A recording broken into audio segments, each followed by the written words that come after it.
మహాగణాధిపతే నమః. శ్రీ గురుభ్యో నమః. శ్రీమాత్రే నమః. ప్రేక్షకులందరికీ స్వాగతం. కుజగ్రహ మార్పు. కుజగ్రహ మార్పు 2025 ఏప్రిల్ 3వ తేదీ నుండి 2025 జూన్ 6వ తారీఖు వరకు ఈయన కర్కాటక రాశిలో నీచ స్థానంలో సంచారం చేయడం అనేది జరుగుతోంది.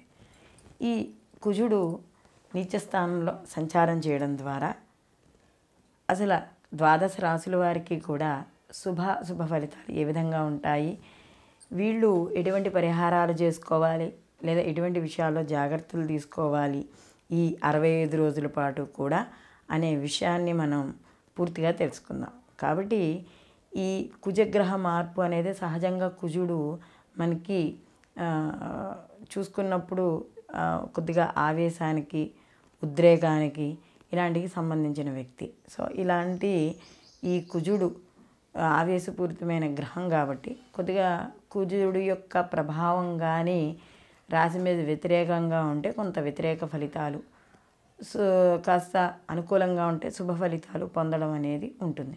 కాబట్టి ఈ యొక్క కుజగ్రహ మార్పు వల్ల అంటే కొంతకాలంగా ఈయన స్తంభించాడు, ముందుకు వెళ్ళాడు, మళ్ళీ వ్యతిరేక దిశలో వెళ్ళాడు, మళ్ళీ రుజుమార్గానికి వచ్చి ఇప్పుడు నీచ స్థానంలో కర్కాటక రాశిలోకి ఈయన మార్పు అనేది జరగబోతోంది. కాబట్టి దీనివల్ల ఎటువంటి ఫలితాలు ఉండబోతున్నాయి, ఎటువంటి పరిహారాలు చేసుకోవాలి అనే విషయాన్ని మనం తెలుసుకుందాం. కాబట్టి వీడియోని చివరి వరకు చూడండి. ధనుసు రాశి వారికి ఈ యొక్క కుజుడి యొక్క ప్రభావం అష్టమ స్థానం, అంటే ఈయనకి అష్టమ స్థానంలో ఈయన నీచ పొందడం అనేది జరుగుతోంది.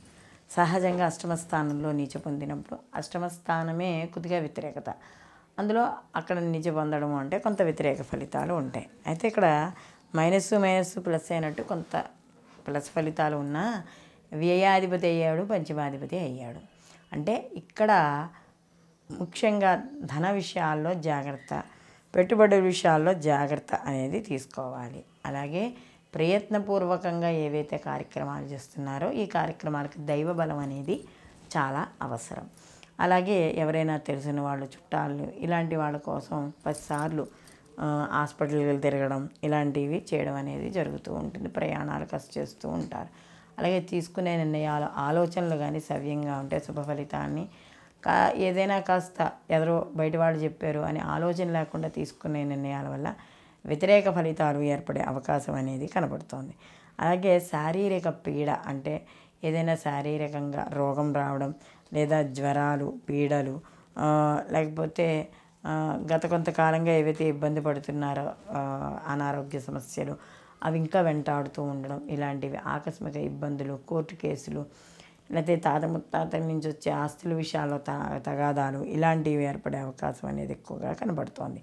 అలాగే కాస్త కొంచెం రక్త క్షీణత ఇలాంటివి కూడా మనకి ఇక్కడ కనబడుతున్నాయి. అలాగే ఎప్పుడైతే పంచమాధిపతి అయ్యాడో మాట్లాడే విషయాల్లో వాటి వల్ల ఒక్కోసారి తెలియకుండా మాట్లాడడం వల్ల అఘోరం పొందే అవకాశం ఎక్కువగా కనబడుతుంది. కాబట్టి మాట్లాడే విషయాల్లోనూ ఆలోచన విషయాల్లో కూడా కాస్త జాగ్రత్త వహించడం అనేది మంచిది. అలాగే కాస్త అప్పులు ఇవ్వడం లేదా అప్పులు తెచ్చుకోవడం, ఎక్కువగా ప్రయాణాలు చేస్తూ ఉండడం, అలాగే కాస్త అంటే పూర్వం చేసిన కొన్ని పనుల ద్వారా ఇప్పుడు కొన్ని ప్రభావాలు ఏర్పడడం, అంటే పూర్వం ఏదైనా తెలియ తప్పులు చేస్తుంటే వాటి ప్రభావం ఇప్పుడు అనుభవించడం, ఇలాంటివన్నీ కూడా మనకి ఈ కుజుని యొక్క నీచ స్థానంలో ప్రభావం అనేది చూపించడం అనేది జరుగుతుంది ఈ ధనుసు రాశి వాళ్ళకి. ఈ 65 రోజుల పాటు కూడా ఎవరైతే ఈ యొక్క ధనుసు రాశిలో, అంటే పంచమాధిపతి కూడా అయ్యాడు కదా,